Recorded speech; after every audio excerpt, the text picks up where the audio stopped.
no gold is not enough.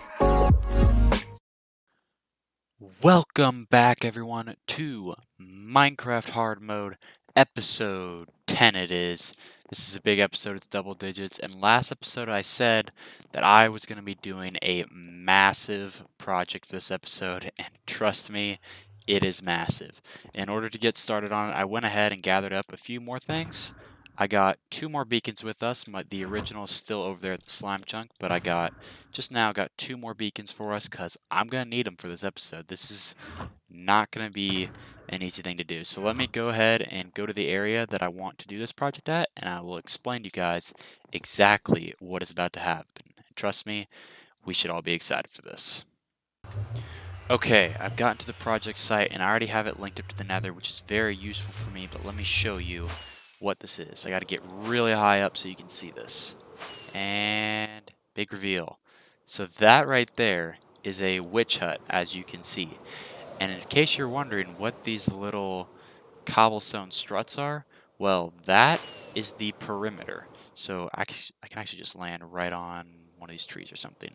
So basically, if anyone knows much about witch farms and stuff, they know this is a very small spawning space and it's on the ground. And if you have a bunch of just blocks sitting around it, mobs can spawn on these blocks rather than actually spawning in the witch hut. So what you have to do is you have to spawn proof the entire area around it. So these struts go out 150 blocks in each direction all around, and that is the area that we are going to remove. That is right, I am going to clear out every single block in a square around this entire thing. It's going to be just over 300 by 300 blocks, and I'm going to clear out every single block all the way down to bedrock. And to do that, I'm going to mine it with my pickaxe. That's right. No, I'm just kidding. I can't mine it with the pickaxe. It's so many blocks to remove with the pickaxe. Yeah, I'm going to be building a mining machine that's going to do it all for me. But to build that mining machine, you have to clear out the just a couple blocks on the original outside perimeter to build the machine, and the machine will do the rest for you.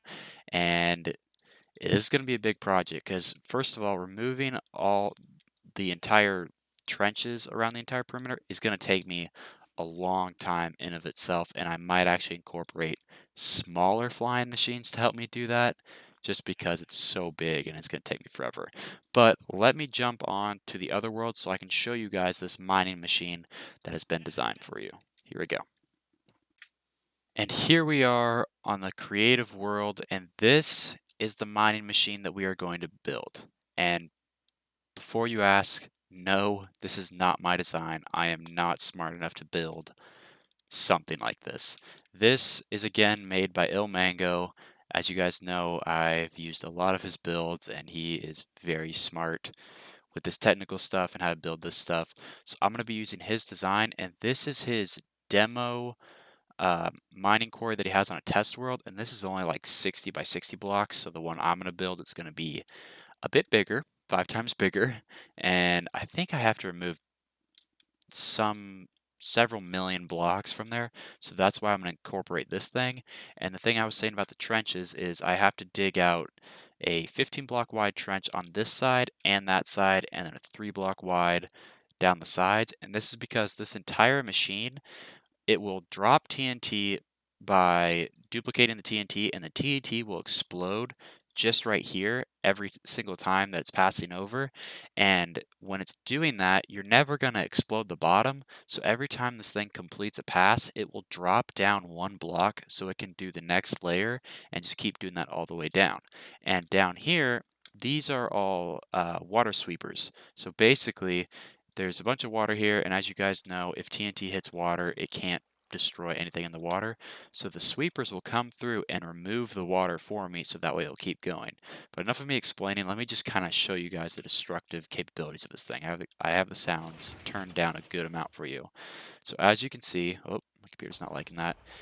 The machine just runs and sweeps by and just drops a crap ton of duplicated TNT and just starts destroying it. And shortly after, these sweepers will be deployed and I guess it's not low enough, but as soon as it gets low enough, it'll start removing this water in here for me. So that way, well, it's already removing a bit right now, just off the top of that, as you saw.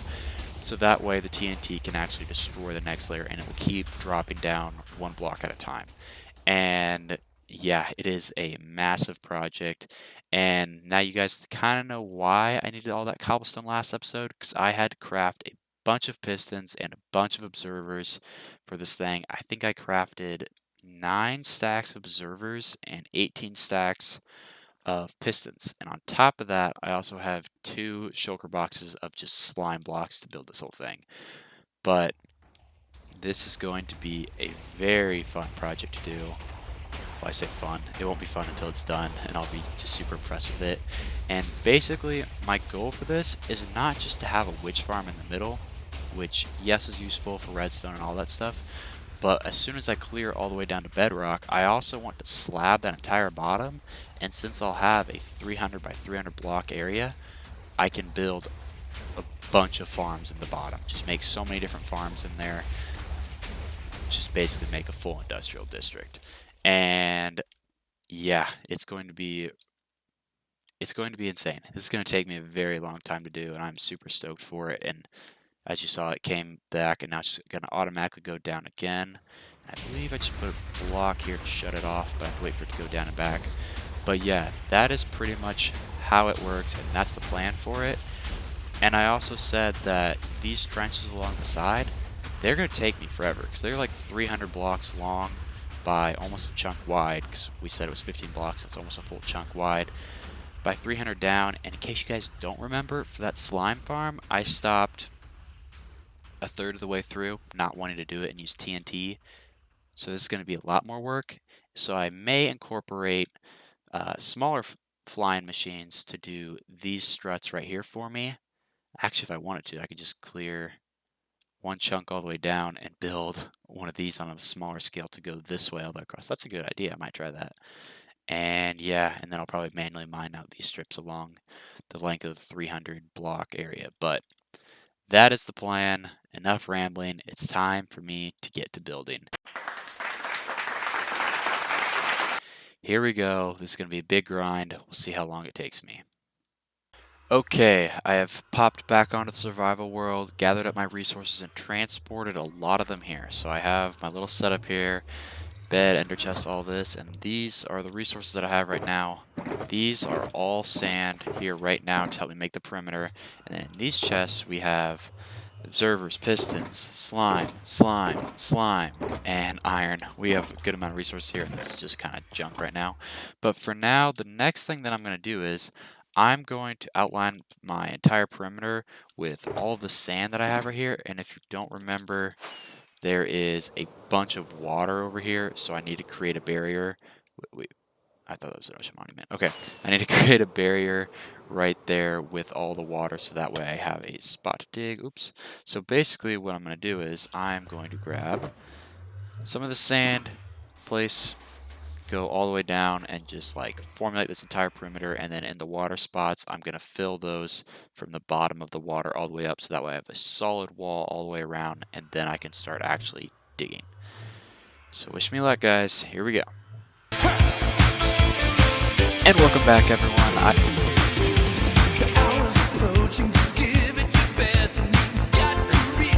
my gosh, this thing looks amazing. Just having this 8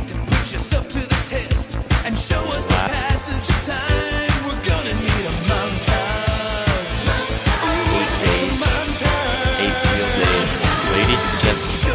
Ladies and gentlemen, I present to you the world running. Probably shouldn't stand that close to miss some blocks.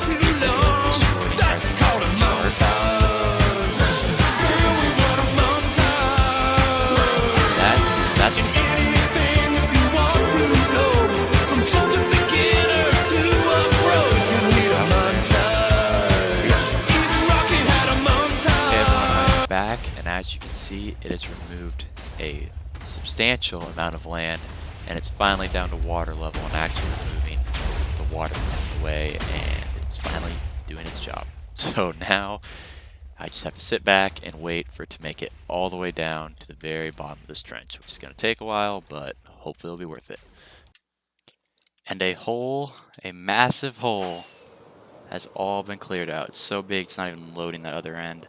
But wow, this is way more impressive than I thought it was going to be. Thank goodness this machine exists, because, well, this machine did it all in about a day, less than 12 hours of me just kind of running it. Oh, I was sitting at my computer the entire time making sure it didn't break itself, but I ran it for probably less than 12 hours and it cleared all of this out. And I don't know if I said earlier, but I kind of measured how long it took me to dig the side trenches and used that to try and calculate an estimate of how long this all would have taken me. I think it would have taken me 2 months to dig at the rate that I was digging those trenches. So yeah, these machines really helped a lot. But now it is all clear out. I'm going to land so I'm not just flying around, but it is all cleared out. And there's still a few things left to do. Obviously, the machines are going to have to be torn down, but I think what I want to do is try and lower that one more block and run it again, because you can see there's still some blocks down there, and now that it's turning night, you're going to see some mobs spawning here, and I want nothing spawning down here. So yeah, because we're going to build the witch farm right there, which I have the coordinates for that. I need to probably build that before I lose those coordinates or something. But I'm going to try and run this 1 or 2 more times back. I'll have to disable the bottom unit. It might take some fiddling, but I just need to run it to try and remove all these extra blocks down here. Because when I get down here, you can see that mobs will spawn down here, which, well, with my luck, we're probably not going to see any, but I just want nothing down here. And then there's some mobs right there. And then I don't just want to see this bare bedrock on the bottom. I actually want to slab this entire bottom, which it's a big project. So I'm probably going to do it over the next several episodes. And we're going to stop with, hopefully going to stop with building farms for a while, because I've been building a lot of farms lately. So yeah, we're just going to start doing some other stuff in the next episode or so. And as we do it, we're trying to gradually come back to this project and do a couple hours here, a couple hours there of just slabbing all of this, because it's going to take a really long time before we can actually build anything else in here. But this is really all that I have time for this episode. I want to thank you all so much for watching. A lot of work went into this, and I'm just really happy that this is all cleared out, because it's massive, and that was a lot of work to do. But it's cleared out. It looks super cool. And yeah, I can't wait to see what we're able to do with it once we start putting farms and other cool stuff like that in here. But thank you all so much for watching, and you all have a good one. See ya.